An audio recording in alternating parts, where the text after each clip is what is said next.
कैसे एक प्रहार से शुरू हुई बालाजी की कहानी। क्या सच में महर्षि भृगु ने भगवान विष्णु की छाती पर प्रहार किया था, और यदि हाँ तो उन्होंने ऐसा क्यों किया था। यह कथा केवल एक ऋषि के क्रोध की कहानी नहीं थी, बल्कि यह त्रिवेदी की परीक्षा, सहनशीलता के प्रकाश और एक ऐसी लीला की शुरुआत जिसने आगे चलकर तिरुपति बालाजी के प्रगट्य का मार्ग प्रशस्त किया। जब देवताओं के बीच यह प्रश्न उठा कि सर्वोच्च कौन है, तब महर्षि भृगु को त्रिवेदी की परीक्षा लेने का दायित्व सौंपा गया। ब्रह्मा और शिव के बाद जब वे विष्णु के पास पहुँचे, तब घटी एक ऐसी घटना जिसने देवी लक्ष्मी के हृदय को आघात किया और वैकुंठ से पृथ्वी तक की एक महान लीला का आरंभ हुआ। वैकुंठ में भगवान विष्णु के वक्ष स्थल पर किया गया वह अल्पनीय प्रहार, क्या वह परीक्षा थी या फिर अहंकार की अंतिम सीमा। जब भृगु मुनि की परीक्षा से विष्णु की सर्वोच्चता सिद्ध हो चुकी थी, तो फिर कौन सी लीला थी जिसने स्वयं भगवान को भी पृथ्वी पर आने के लिए विवश कर दिया। वैकुंठ छोड़कर जब भगवान विष्णु ने मानव रूप धारण किया, तो क्या एक ईश्वर भी भूख, प्यास और पीड़ा सहने के लिए तैयार हो सकता है।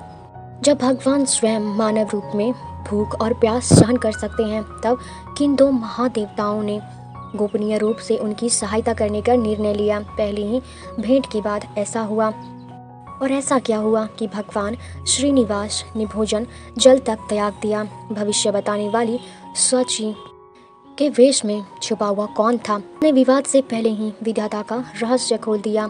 विवाद के लिए भगवान श्रीनिवास ने किस देवताओं से इतिहास का सबसे अनोखा ऋण मांग की, और क्यों कहा कि यह ऋण समझौता कलयुग के अंत तक चलने वाला है। जब दो देवियों के बीच पक्ष खड़ा हुआ, तो भगवान श्रीनिवास ने स्वयं को ही क्यों त्याग दिया, और क्यों आज भी वे तिरुमला में साक्षात विराजमान हैं। आज इन्हीं सारे सवालों के जवाब जानने की कोशिश करेंगे आज के इस अद्भुत वीडियो। भारत की आध्यात्मिक धरती पर आंध्र प्रदेश की 7 पहाड़ियों पर स्थित तिरुमला वैकुंठ वेंकटेश्वर मंदिर का स्थान सबसे अलग और खास माना जाता है। यह मंदिर सिर्फ पत्थर और सोने से बना हुआ ढांचा नहीं है, बल्कि यह करोड़ों लोगों की आस्था, विश्वास का केंद्र बना हुआ है। जब जीवन में परेशानियां बढ़ जाती हैं, तब लोग यहाँ आकर मन की शांति और उम्मीद पाते हैं। भगवान वेंकटेश्वर को भक्त प्यार से बालाजी, श्रीनिवास, गोविंदा और वेंकट आचलपति कहते हैं। शास्त्रों में उन्हें कलयुग प्रत्यक्ष देवम कहा जाता है, यानी कलयुग में साक्षात प्रकट होने वाले भगवान। तिरुमला की 7 पहाड़ियाँ शेषाद्रि, नीलाद्रि, गरुड़ाद्रि, अंजनाद्रि, विश्वाद्रि, नारायणाद्रि और वेंकटाद्रि भगवान विष्णु के नाम आदि शेष के 7 फनों का प्रतीक माना जाता है। मुख्य मंदिर 7वीं पहाड़ी वेंकटाद्रि पर स्थित है, जिसे आनंद निलय यानी कि आनंद का निवास कहा जाता है। यह शोध रिपोर्ट सिर्फ भगवान वेंकटेश्वर के अवतार से जुड़ी कथाओं तक सीमित नहीं है, बल्कि यह भी बताती है कि कैसे इतिहास, समाज और प्रशासन के सही प्रबंध ने इस मंदिर को आज दुनिया का सबसे समृद्ध, सुव्यवस्थित धार्मिक स्थल बना दिया है। भगवान वेंकटेश्वर के पृथ्वी पर अवतार की कथा की शुरुआत एक महान यज्ञ और ऋषियों के मन में उठे एक गहरे प्रश्न से होती है। इस कथा का विस्तार वेंकटाचल महात्म्य, प्रज्ञा पुराण और श्रीमद् भगवद गीता पुराण में मिलता है। एक समय महर्षि कश्यप की आध्यात्मिकता में अनेक ऋषि मुनि सरस्वती नदी के तट पर एक विशाल यज्ञ कर रहे थे। यह यज्ञ पूरे संसार के कल्याण के लिए आयोजित किया गया था। यज्ञ के दौरान ऋषियों के मन में एक महत्वपूर्ण सवाल उठा। ऋषियों ने विचार किया, त्रिवेदों यानी कि ब्रह्मा, विष्णु और महेश में से वह कौन है जो तीनों गुणों से परे हैं। इस यज्ञ का फल किस देवता को अर्पित किया जाना चाहिए, जो सबसे अधिक सात्विक हो और भक्तों की प्रार्थनाओं को सबसे जल्दी स्वीकार करता हो। इस कठिन पक्ष का उत्तर खोजने के लिए सप्तऋषियों ने महर्षि भृगु को चुना गया। भृगु मुनि अत्यंत विद्वान और ब्रह्मज्ञानी थे, लेकिन उनका स्वभाव थोड़ा क्रोधी भी माना जाता है। कहा जाता है कि उनके पैर के तलवे में एक अतिरिक्त नेत्र था, जिसे उनके ज्ञान के अहंकार का प्रतीक माना जाता था। ऋषियों के आदेश पर भृगु मुनि ने तीनों लोकों में जाकर त्रिवेदों की परीक्षा लेने का निर्णय लिया। सबसे पहले भृगु मुनि पहुंचे सत्यलोक अपने पिता और सृष्टि के रचयिता भगवान ब्रह्मा के पास। भगवान ब्रह्मा वेदों की चर्चा में लीन थे। भृगु मुनि ने आगमन पर ब्रह्मा जी ने प्रणाम किया और ना ही कोई स्तुति की। भृगु मुनि कुछ बोले नहीं, पर उनकी आंखों में क्रोध स्पष्ट झलक रहा था। वे समझ गए कि यहाँ रजोगुण का प्रभाव अभी भी शेष है। इसके बाद भृगु मुनि पहुंचे कैलाश पर्वत भगवान शिव की परीक्षा लेने। उस समय भगवान शिव देवी पार्वती के साथ एकांत में संवाद कर रहे थे। अचानक वहां विद्यापरा भगवान शिव का तीसरा नेत्र खोलने को था। स्थिति भयावह हो सकती थी, लेकिन देवी पार्वती उनके चरणों में गिर पड़ी और इस प्रकार एक महापाप टल गया। अंततः भृगु मुनि पहुंचे वैकुंठ धाम, जहाँ शांति स्वयं श्वास ले रही थी। वहाँ न अहंकार था न क्रोध, केवल सात्विक ऊर्जा का विस्तार था। शेषनाग की शैया पर भगवान विष्णु योग निद्रा में विश्राम कर रहे थे और देवी लक्ष्मी प्रेम पूर्वक उनके चरण दबा रही थी। भृगु मुनि के आगमन पर भी भगवान विष्णु ने कोई प्रतिक्रिया नहीं दी। यह उनकी लीला थी, किंतु ब्रह्मा और शिव से मिलने वाले अनुभव ने भृगु मुनि के भीतर पहले ही क्रोध भर दिया था और अब उनका धैर्य समाप्त हो चुका था। अहंकार में आकर भृगु मुनि ने भगवान विष्णु के वक्षस्थल पर लात मार दी। वही वक्षस्थल जहाँ देवी लक्ष्मी का वास है। पूरे ब्रह्मांड का पालन करने वाला भगवान का ऐसा अपमान या अल्पकानीय था, अकल्पनीय था। लेकिन भगवान विष्णु क्रोधित नहीं हुए। वे तुरंत उठे और भृगु मुनि के चरणों में प्रणाम किया। भगवान विष्णु ने कहा, हे महर्षि, मेरे वक्ष कठोर हैं, पर आपके चरण कोमल, कहीं आपको चोट तो नहीं लगी? यह कहते हुए भगवान विष्णु ने भृगु मुनि के चरण सहलाते हुए और उनके अहंकार रूपी नेत्र को बंद कर दिया। क्षण भर में भृगु मुनि का अहंकार नष्ट हो गया। वे नतमस्तक होकर बोले, त्रिवेदों में केवल भगवान विष्णु में ही श्रेष्ठ हैं, यानी कि तीनों देवों में से सबसे ज़्यादा शक्तिशाली और सबसे ज़्यादा श्रेष्ठ भगवान विष्णु हैं।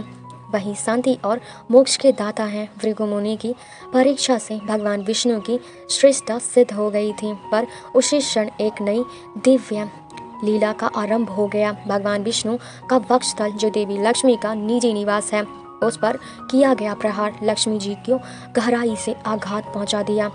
यह केवल भगवान का नहीं, बल्कि स्वयं देवी लक्ष्मी के सम्मान पर आघात था।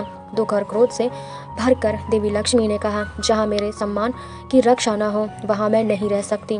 यह कहकर देवी लक्ष्मी ने वैकुंठ को त्याग दिया। वे पहले पृथ्वी पर करवरवीरपुर अर्थात आज के कोल्हापुर पहुंची और वहां कठोर तपस्या में लीन हो गईं। लक्ष्मी के बिना वैकुंठ, जो समृद्ध और सौभाग्य का धाम था, अब शून्य और श्रीहीन हो गया। पत्नी के बिना भगवान विष्णु भी अधूरे थे। लक्ष्मी के वियोग ने उन्हें अत्यंत व्याकुल कर दिया। अंततः उन्होंने भी वैकुंठ का त्याग किया और मानव रूपी में पृथ्वी पर अवतार लिया। देवी लक्ष्मी की खोज में भगवान विष्णु वनों, नदियों, पर्वतों को पार करते हुए शेषाचल पहुँचे। तिरुमला की पवित्र पहाड़ी में उन्होंने एक वाल्मीकि का यानी कि चींटी की बाम्बी को अपना आश्रय बनाया और वहाँ कठोर तप में लीन हो गए। मानव रूप की पीड़ा सहते हुए मानव शरीर धारण करने के कारण उन्हें भोजन और जल की आवश्यकता महसूस होने लगी। यह दृश्य देखकर भगवान ब्रह्मा और शिव का हृदय द्रवित हो उठा। भगवान ब्रह्मा और शिव का गौ रूप। भगवान ब्रह्मा ने एक सुंदर गाय का रूप धारण किया और शिव उसके बछड़े का, वहीं सूर्यदेव ने यानी कि सूर्यदेव ने एक साधारण ग्वाले का रूप ले लिया। सूर्यदेव उस गाय और बछड़े को लेकर उस समय के चोल देव यानी कि चोल देश के राजा के पास पहुंचे, जिनका राज्य वेंकटाचल क्षेत्र पर यानी कि उस तक फैला हुआ था। राजा ने उस अद्भुत और सुंदर गाय को देखा और उसे अपनी रानी के लिए खरीद लिया। यह गाय प्रतिदिन अन्य गायों के साथ वेंकटाचल के वनों में चरने जाया करती थी, लेकिन जंगल में पहुंचते ही वह चुपचाप उस बाम्बी के पास चली जाती, जहां भगवान श्रीनिवास तपस्या में लीन थे। वहां वह अपने थनों से दूध की धारा प्रवाहित करती, जो सीधे बाम्बी में गिरता था। इसी दूध से भगवान श्रीनिवास की भूख शांत होती और उनका तप निरंतर चलता रहता। शाम को जब गाय महल वापस लौटती थी तो उसके थनों में दूध नहीं होता था। यह देखकर रानी को संदेह हुआ। जब रोज रोज ऐसा होने लगा तो रानी ने गायों को डांटा और सख्त आदेश किया कि वह उसका कारण पता लगाओ कि यह गाय दूध क्यों नहीं दे रही है। गायों का क्रोध और भगवान का हस्तक्षेप। अगले दिन ग्वाला चुपचाप गाय के पीछे पीछे जंगल में गया। वहां उसने अपनी आंखों से देखा कि गाय एक बाम्बी के ऊपर खड़ी होकर अपना सारा दूध बहा रही है। यह दृश्य देखकर ग्वाला क्रोधित से भर गया। उसे लगा कि गाय जानबूझकर दूध बर्बाद कर रही है। क्रोध में आकर उसने अपना कुल्हाड़ी उठाया और गाय के सिर पर जोरदार वार करने लगे। उसी क्षण भगवान श्रीनिवास बाम्बी से बाहर निकले। उन्होंने कुल्हाड़ी का वार अपने ऊपर सह लिया। कुल्हाड़ी सीधे उनके सिर पर जा लगी और श्रीनिवास के सिर से रक्त बहने लगा। यह भयानक दृश्य देखकर ग्वाला भय और आघात से वहीं पर गिर पड़ा और उसकी मृत्यु हो गई। भगवान श्रीनिवास दर्द से करा रहे थे लेकिन गाय सुरक्षित थी। गाय तुरंत दौड़ती हुई चोल राजा के पास पहुंची और अपने हाव भाव से राजा को जंगल तक ले आई। वहां राजा ने देखा कि ग्वाला मृत पड़ा हुआ है और भगवान श्रीनिवास घायल अवस्था में है। राजा को देखकर भगवान श्रीनिवास ने कहा, हे राजन, ये अपराध यही तुम्हारे सेवक ने किया, लेकिन शास्त्र के अनुसार सेवकों के कर्मों के लिए राजा भी उत्तरदायी होता है। धर्म सिखाना राजा का कर्तव्य होता है। तुम्हारे सेवक के कारण मुझे यह चोट लगी, इसलिए मैं तुम्हें श्राप देता हूँ कि तुम एक पिशाच बन जाओगे। यह सुनकर राजा घबरा गया और तुरंत श्रीनिवास के चरण में गिरकर क्षमा मांगने लगा। राजा की विनम्रता और पश्चाताप को देखकर भगवान श्रीनिवास का हृदय पिघल गया और उन्होंने श्राप से मुक्ति का उपाय बताया। भविष्य में जब मैं आकाश राजा की पुत्री से विवाह करूंगा तब तुम मुझे एक स्वर्ण मुकुट भेंट करोगे। जैसे ही मैं उस मुकुट को धारण करूंगा तुम इस श्राप से मुक्त हो जाओगे। श्राप देने के बाद घायल भगवान श्रीनिवास वन में औषधियों की खोज में भटकने लगे। इसी पीड़ा भरे समय में उनकी भेंट वराह स्वामी से हुई, जो भगवान विष्णु के वराह अवतार हैं। मान्यता है कि वराह स्वामी सतयुग में हिरण्याक्ष का वध करने के बाद से ही इस पहाड़ी पर निवास कर रहे थे। इसी कारण तिरुमला क्षेत्रों को आदि वराह क्षेत्र भी कहा जाता था। भगवान श्रीनिवास ने वराह स्वामी से निवास के लिए थोड़ी सी भूमि देने का अनुरोध किया। इस पर वराह स्वामी ने पूछा कि अपनी भूमि किसी और को क्यों दें। तब श्रीनिवास ने उन्हें अपनी पूरी कथा सुनाई और यह भी बताया कि वे कलयुग के अंत तक यहीं निवास करेंगे। इसके बदले वराह स्वामी ने एक शर्त रखी, मैं तुम्हें भूमि देता हूँ, लेकिन मेरे क्षेत्र में आने वाले भक्त पहले मेरे दर्शन करेंगे। भगवान श्रीनिवास ने विनम्रता से इस शर्त को स्वीकार कर लिया। इसी कारण आज भी तिरुमला की यात्रा जब तक पूर्ण नहीं मानी जाती तब तक भक्त पहले आदि वराह स्वामी के दर्शन नहीं कर लेते। इसके बाद वराह स्वामी ने भगवान श्रीनिवास को पास के ही स्थित एक आश्रम में भेजा। वहाँ एक वृद्ध तपस्वी स्वामी रहती थी जिन्हें वकुला देवी कहा जाता है। पुराणों के अनुसार वकुला देवी वास्तव में द्वापर युग की यशोदा मैया अर्थात भगवान कृष्ण की पालन माता का ही पूर्ण जन्म था। द्वापर युग में यशोदा मैया ने पूरे प्रेम और वात्सल्य से कृष्ण का पालन पोषण किया था, लेकिन वे कृष्ण के विवाह उत्सव देखने का सौभाग्य नहीं प्राप्त कर सकी थी। तब भगवान कृष्ण ने उन्हें वचन दिया था कि कलयुग में उनकी यह इच्छा अवश्य पूरी करेंगे। जब वकुला देवी ने घायल श्रीनिवास को देखा तो उनका हृदय माँ के वात्सल्य से भर गया। वकुला देवी ने श्रीनिवास की चोटों का उपचार किया और श्रीनिवास ने उन्हें अम्मा अर्थात माँ कहकर पुकारा। अम्मा वकुला देवी ने भी उन्हें अपने पुत्र के रूप में स्वीकार किया और प्रेम पूर्वक उनका नाम श्रीनिवास रखा। इसके बाद भगवान श्रीनिवास उनके आश्रम में एक आज्ञाकारी पुत्र की तरह रहने लगे और वह कुल देवी एक सच्ची माँ की शान भांति उनकी हर छोटी बड़ी आवश्यकता का ध्यान रखने लगी। कथा का अगला अध्याय देवी प्रज्ञावती के जन्म से शुरू होता है। पार्वती को देवी लक्ष्मी का अवतार माना जाता है। प्रज्ञावती को देवी लक्ष्मी का अवतार माना जाता है। उस समय तोंडमंडलम क्षेत्र पर चंद्रवंश के राजा आकाश राजा का शासन था। वे एक धर्मनिष्ठ और न्यायप्रिय राजा थे, लेकिन उन्हें संतान सुख प्राप्त नहीं था। कलयुग की सलाह पर राजा ने कुलगुरु की सलाह पर राजा ने संतान प्राप्ति के लिए पुत्र कामेष्टि यज्ञ कराने का निश्चय किया। यज्ञ की भूमि को पवित्र करने के लिए जब राजा स्वयं सोने के हल से खेत जोत रहे थे, तभी वहां उन्हें एक अद्भुत दृश्य दिखाई दिया। भूमि से 1000 पंखुड़ियों वाला विशाल स्वर्ण कमल खुला हुआ था और उनके बीच में एक दिव्य कन्या लेटी हुई थी। उसी समय आकाशवाणी हुई कि राजा इस कन्या को अपनी पुत्री के रूप में स्वीकार करें, क्योंकि कन्या का जन्म कमल यानी कि प्रज्ञा से हुआ है। इसीलिए राजा ने उसका नाम प्रज्ञावती रखा। समय के साथ प्रज्ञावती बड़ी हुई और उसके सौंदर्य व गुणों की चर्चा चारों दिशाओं में होने लगी। एक दिन भगवान श्रीनिवास वन में अखेट यानी कि शिकार के लिए निकले। एक जंगली हाथी का पीछा करते हुए वे नारायण वन के पास स्थित एक सुंदर उद्यान में पहुंचे। वहां राजकुमारी प्रज्ञावती अपनी सखियों के साथ खेल रही थी। हाथी ने अचानक वहां उत्पात मचा दिया, जिससे सभी सखियां भयभीत हो गईं। तभी श्रीनिवास ने आगे बढ़कर हाथी को नियंत्रित कर लिया। इसी हलचल के बीच श्रीनिवास और प्रज्ञावती की दृष्टि पहली बार एक दूसरे से मिली। यह कोई साधारण मिलन नहीं था, बल्कि भगवान विष्णु और देवी लक्ष्मी का पुनर्जन्म मिलता है। दोनों के मन में एक दूसरे के लिए तुरंत आकर्षण और प्रेम जाग उठा, लेकिन सामाजिक मर्यादाओं के कारण वे कुछ कहे बिना अपने अपने स्थान लौट गए। आश्रम लौटने के बाद भगवान श्रीनिवास लगातार प्रज्ञावती के विचारों में डूबे रहने लगे। उन्होंने भोजन पानी तक त्याग दिया। जब बकुला देवी ने अपने पुत्र की इस अवस्था देखी तो वे चिंतित हो गईं और कारण पूछा। तब श्रीनिवास ने उन्हें आकाश राजा की पुत्री प्रज्ञावती से अपने प्रेम के बारे में बताया और माँ से अनुरोध किया कि वे राजा के पास जाकर विवाह का प्रस्ताव रखें। बकुला देवी एक साधारण सन्यासी की माँ थी और ऐसे में एक राजा के पास रिश्ता लेकर जाना उन्हें उचित न लग रहा था, लेकिन पुत्र के प्रेम और उनकी व्यवस्था को देखकर वे विवश हो गईं और नारायण वन के राजमहल की ओर चल पड़ीं। इधर श्रीनिवास को यह चिंता सताने लगी कि कहीं राजा उनका प्रस्ताव अस्वीकार न कर दे। इसी कारण उन्होंने स्वयं एक भविष्यवक्ता, जिसे स्थानीय भाषा में शोकची या फिर कुराठी कहा जाता है, का वेश धारण किया और वे एक स्त्री के रूप में हाथ में छड़ी और भविष्य बताने वाली टोकरी लेकर रानी धरणी देवी, जो प्रज्ञावती की माता थी, के पास पहुंची।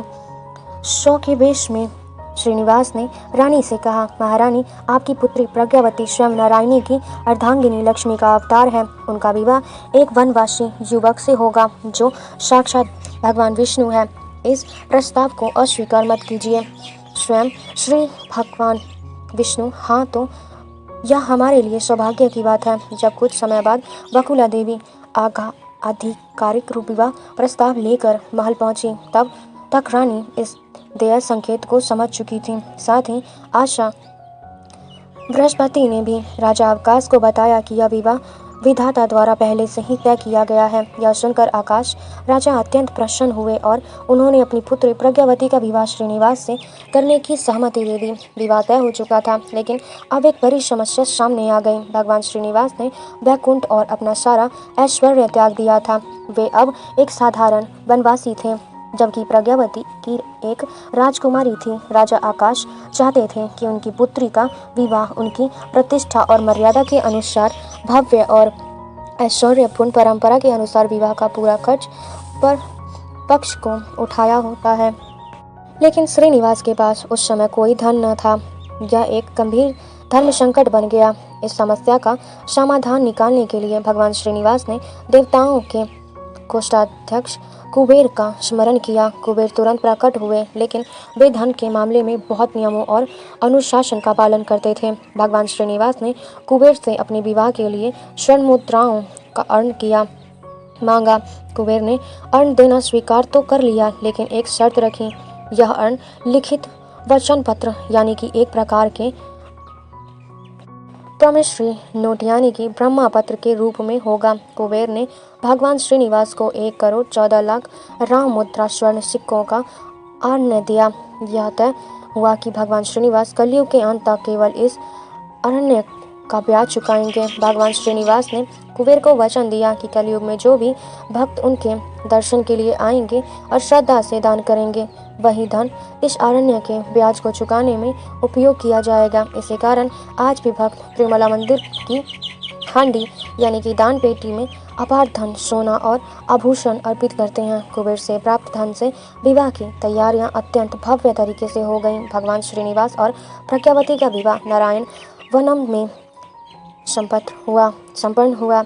इस दिव्य विवाह में तीनों लोकों से देवताओं, आरषि, अमुनि, गंधर्व और किन्नर कीर्तन उपस्थित हुए। विवाह का भोज इतना विशाल था कि स्वयं अग्निदेव ने रसोइये की भूमिका निभाई और भोजन तैयार किया। चोल राजा, जो अब अपने श्राप से मुक्त होने की प्रतीक्षा कर रहा था, और आकाश राजा ने मिलकर श्रीनिवास को एक अत्यंत बहुमूल्य स्वर्ण मुकुट भेंट किया। जैसे ही श्रीनिवास ने वह मुकुट धारण किया, उन्हें अपना दिव्य स्वरूप और पूर्व जन्म की स्मृतियां लौट गईं। उसी क्षण चोल राजा श्राप से मुक्त हो गया। विवाह के बाद श्रीनिवास और प्रज्ञावती ने निर्णय लिया कि वे राजमहलों में नहीं बल्कि तिरुमला की पवित्र पहाड़ियों पर निवास करेंगे। वकुला देवी भी उसके साथ तिरुमला आकर रहने लगी। वे तीनों अपना जीवन साधारण और आम जीवन की तरह जी रहे थे। लगभग 6 महीने बाद महर्षि नारद कोल्हापुर पहुंचे, जहां महालक्ष्मी अभी तपस्या कर रही थी। नारद जी ने लीला के अंतर्गत लक्ष्मी जी से कहा, माता, आप यहाँ तपस्या कर रही हैं और उधर आपके स्वामी ने प्रज्ञावती नाम की राजकुमारी से विवाह कर लिया है। यह सुनते ही लक्ष्मी जी का क्रोध फिर जाग उठा। वे तुरंत तिरुमला पहुंची और वहां उनका सामना श्रीनिवास और प्रज्ञावती से हुआ। लक्ष्मी जी ने कहा, मैं आपकी नित्य संगिनी हूँ, मेरे रहते आपने दूसरा विवाह कैसे किया? प्रज्ञावती का उत्तर, मैं देववती की अवतार हूँ। त्रेता युग में भगवान राम ने मुझसे इस युग में विवाह का वचन लिया था। दोनों देवियों के बीच इस संवाद और तनाव को देखकर भगवान श्रीनिवास अत्यंत व्याकुल हो गए।